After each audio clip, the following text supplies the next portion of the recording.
Dan di sini aku nak tunjuk lagi satu data yang menyebabkan Bitcoin turun.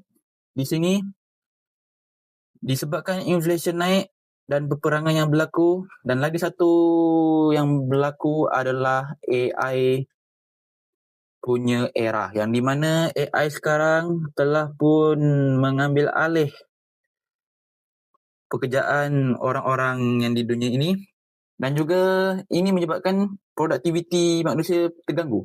Tapi di sini kita still in control, tapi seperti yang kita tahu, semakin lama bertahun-tahun AI semakin canggih. Dan di sini kita tengok untuk 2035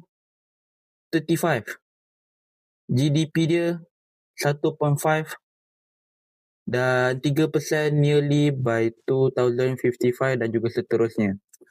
Dan juga besok adalah hari yang sangat penting, yang di mana The Fed membuat meeting, iaitu FOMC rate interest punya discussion, yang di mana ini adalah satu event yang sangat besar dan menyebabkan market akan sangat choppy.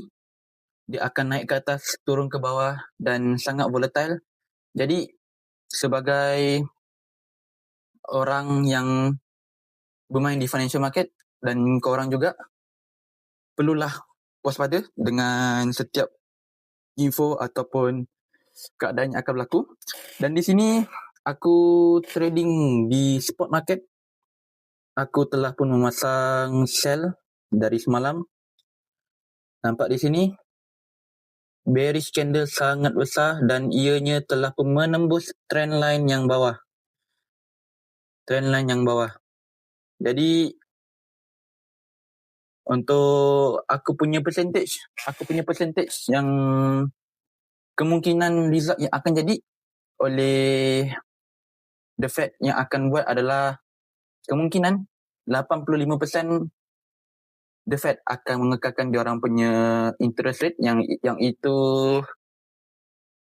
menyebabkan semua market, especially untuk high risk punya market macam crypto, menyebabkan penurunan yang sangat dalam.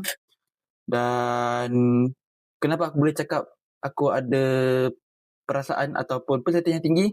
Sebab aku percaya The Fed akan berfikir secara rasional, yang di mana seperti kita tahu US dan Iran juga berperang, dan macam aku cakap tadi, kemungkinan akan mengganggu gangguan bekalan minyak di Middle East sana. Jadi untuk berperang kita perlukan duit, dan juga satu-satunya cara untuk dapatkan duit oleh negara adalah print duit.